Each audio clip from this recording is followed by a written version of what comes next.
ఒక నియోజకవర్గానికి 7 కోట్ల, ఒక నియోజకవర్గానికి 6 కోట్ల, మాకు 3 కోట్ల. మాకు రోడ్లు లేవా? మాకు ఇరిగేషన్ ప్రాజెక్టులు లేవా? మేము మమ్మల్ని ప్రజలు ఎన్నుకోలేదా? చెప్పండి మినిస్టర్తో కూడా. దయచేసి నేను రిక్వెస్ట్ చేస్తున్నాను, మాకు సమానంగా ఇవ్వండి. మాకే ఇప్పుడు మున్సిపాలిటీలు లేవు, మాకు జీఎంసీలు లేవు.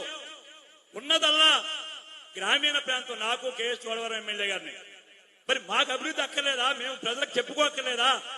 మేము ప్రజలకు జవాబుదారు కాదా? దయించి మహానాడు ద్వారా సరే, నేను అధ్యక్షురాని మహానాడుని సమానంగా ఇవ్వండి. ఇస్తే ఒకరికి 7 కోట్ల, ఒకరు 3 కోట్ల. మీకు చెప్పిన తర్వాత కూడా, మీతో ప్లానింగ్ బోర్డులో మాట్లాడిన తర్వాత కూడా, ఇరిగేషన్ లో నాకు వచ్చింది 2 కోట్లండి, మీకు వచ్చింది 6-5 కోట్లండి. ఎవరు చెప్పుకోవాలి నా బాధ? ఇది పార్టీ వేదిక కనుక చెప్తున్నాను, ప్రెస్ మీట్ పెట్టి చెప్పలేను. మరి ఈ బాధ ఎవరు చెప్పుకోవాలి? మీకే చెప్పుకోవాలా? ప్లానింగ్ బోర్డు చేయంగా మీకు చెప్పాలా, జిల్లా మంత్రిగా ఆమె చెప్పాలా? దయించి కోరేది, వివక్ష చేయకండి, మా ప్రజలకు అన్యాయం చేయకండి, మాకు సమానంగా ఇవ్వండి. ఎందుకు మమ్మల్ని 3 కోట్లు 2 కోట్లు తగ్గిస్తున్నారు? మేము 28,000 మెజార్టీ మేము గెలిచామే, మేము ప్రజలకు జవాబుదారమే.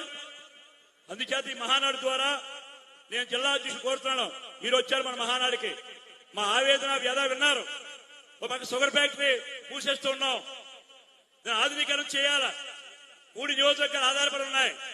దయించి నేను తాతయ్య బాబు గారి ద్వారా, జిల్లా అధ్యక్షుడి ద్వారా నేను 2 మంత్రుల్ని కోరుతున్నాను. లేదు కదా, ఒక 3 ఏళ్ళు 4 ఏళ్ళలో ఈ 4 కాఫ్ హాలిడే అని చెప్పి అనౌన్స్ చేయండి.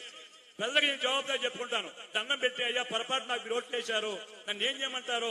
ఆ పెద్దవాళ్ళ వాళ్ళకే ఇస్తారట, నేను చిన్నవాడిని, పార్టీలో కొత్తగా ఎమ్మెల్యే అయ్యాను మీ దగ్గర అని చెప్పి వాళ్ళకి క్షమాపణ కోరుతాను. అంతేగాని వివక్షత మాత్రం చూపిస్తే మాత్రం